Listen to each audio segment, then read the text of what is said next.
Hello বন্ধুরা, কেমন আছো সবাই? আশা করি সবাই অনেক ভালো আছো, আমরাও ভালো আছি। তো এখন ঘড়িতে বাজে ওই 10টা কি 10:30 এরকমই হবে। তো আজ হলো বৃহস্পতিবার। তো এখন থেকে তোমাদেরকে সাথে নিয়ে আমার ব্লগটা শুরু করছি। তো ঘুম থেকে উঠে একটু দেরি করে উঠেছি, কারণ বাইরে প্রচুর বৃষ্টি হচ্ছিল। তো ঘুম থেকে উঠে মাম্মামকে খাইয়ে তো এই যে এখন চলে এসেছি, কিছু কাজ ছিল ওইগুলো করে চলে এসেছি জামা কাপড় কাছাকাছি করতে। তো আজ অনেক কিছুই কাছাকাছি করা হবে। এই যে এখন কিছু আমি করছি, মাম্মামের আছে, আমার আছে, মায়ের আছে, আর তারপর আবার মা ঘরের আরও অনেক কিছু সেগুলো ভিজিয়ে দেবে। তো এগুলো বেশি একটা ভেজানো লাগবে না, শুধু একটু সার্ফে ভিজিয়েই কেচে দেবো, এই কারণে এগুলো আমি কাচাকুচি করতেছি। তো এখন এই যে মামামেরগুলো সুন্দর করে ভিজিয়ে এখন এই যে কেচে দিচ্ছি। তারপরে আমার শাড়ি আছে, আর সেই দিন যে বাজারে গিয়েছিলাম, তো ওইটাও তো ধুতে হবে, যেহেতু পরে গিয়েছিলাম। তো ওইগুলো এখন ধুয়ে নিচ্ছি। তো যেহেতু 2 দিন ঘর ঝাড়া হয়েছে, তো আজকে হলো কাচাকুচি করা হচ্ছে সব কিছু, আর শুধু রান্নাঘরটা বাকি আছে, পরের দিন রান্নাঘরটা করলে হয়ে যায়। তো শুক্রবারে হলো কামার, তো সেই দিনই রান্নাঘরটা পরিষ্কার করব। তো আজকে শুধু ওই কাচাকুচিটাই আছে, আর তেমন কিছু কাজ নেই আজ। ভেবেছিলাম মামামের খেলনাগুলো ধুয়ে দেবো, কিন্তু আজ আর হলো না, দেখি পরে একদিন ধুয়ে দেবো। তো এখানে সবগুলো কাপড় চোপড়ে কাচাকুচি হয়ে গিয়েছে। তো এখন এগুলো ধুয়ে নিচ্ছি। এই দেখি যে এটা পরে গিয়েছিলাম, তো এটাও ধুয়ে দিচ্ছি।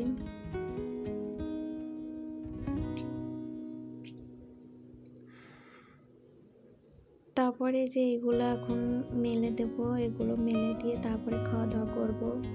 তো ভাবলাম যে যেহেতু রোদ্দুর সেরকম ওঠেনি, বৃষ্টি পড়ছিল, তাই ভাবলাম আগে এগুলো কিছু করে দিই।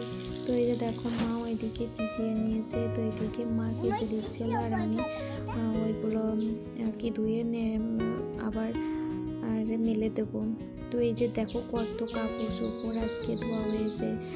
তো সারা বাড়ি একটা আরও ফাঁকা নেই, তো প্রত্যেকটা আরে কাপড় মেলা। তারপর আবার আমাদের পাশের বাড়ি কাকিমাদের ওইখানেও মেলা আছে। তো কাপড় চোপড় ধোয়ার পাশাপাশি যে কিছু থালা বাসন ছিল, এটাও সকালে যেগুলোতে খাওয়া দাওয়া হয়েছে, তো ওগুলো আমি ফাঁকে ধুয়ে নিয়েছি। তো এই যে দেখো কাকিমাদের বাড়িতেও কাপড়গুলো মেলে দিয়েছি, যেহেতু আমাদের বাড়িতে আর কি ধরছিল না। তারপরে যে চলে এসেছি রাতে, তো সব কাজ সেরে তো ওই যে এখন রান্না করছি, রাতের রান্না। তো আলু পটলের রসা করব, তো এই কারণে এই যে ভাত ওইখানে বসিয়ে দিয়েছি। তো ভাবলাম যে আগে রান্না বান্নাটা করে নিই, তারপরে এই যে এইগুলো তরকারিটা কেটে নেব। তার পটলের রসা করব, আর দেখি কি করা যায়।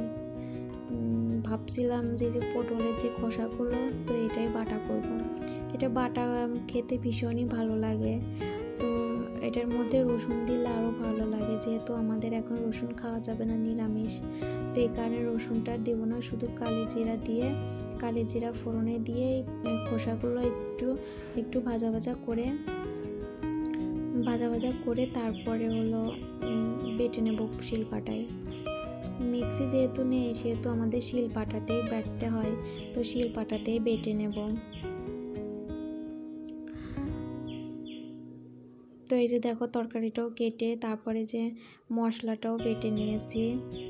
এই যে পুরো আলু পটল হলুদ মেখে এখন ভেজে নেব। এদিকে ভাতও হয়ে গিয়েছে, তো ভাতও উপর দিয়ে দিয়েছি। তারপরে এই যে উনুনে কড়াই চাপিয়ে তেলটা গরম করে তারপর আলু পটলগুলো আগে ভেজে নেব আলাদা আলাদা করে, তারপরে মশলাটা কষিয়ে রান্নাটা করব।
মশলা কষিয়ে আলু পটলটা দিয়ে একটু সুন্দর করে কষিয়ে নেব। কষিয়ে তারপরে ঝোলের জন্য জল দিয়ে দেব। তো এই যে দেখো ঝোলের জন্য জলটাও দিয়ে দিয়েছি। তারপরে ঝোলটা ফুটে উঠলে কিছুক্ষণ জাল দিয়ে গরম মশলা বাটা দিয়েও নামিয়ে নেমেছে। দেখো আলু পটলের ঝোলটাও রেডি। তারপরে এই যে বাটাটাও করে নিয়েছি। তো এই বাটাটা খেতে ভীষণই ভালো হয়েছিল। আর এদিকে দেখো মাম্মা সোনা কীভাবে হাত দিয়ে তুলে নিচ্ছে, ওরও খুব ভালো লেগেছিল। তো রান্নাও কমপ্লিট। তারপর এই যে দেখো সব খাবার এই যে এখানে এনে রেখেছি। তো আজকের ভিডিওটা এখানেই শেষ করছি।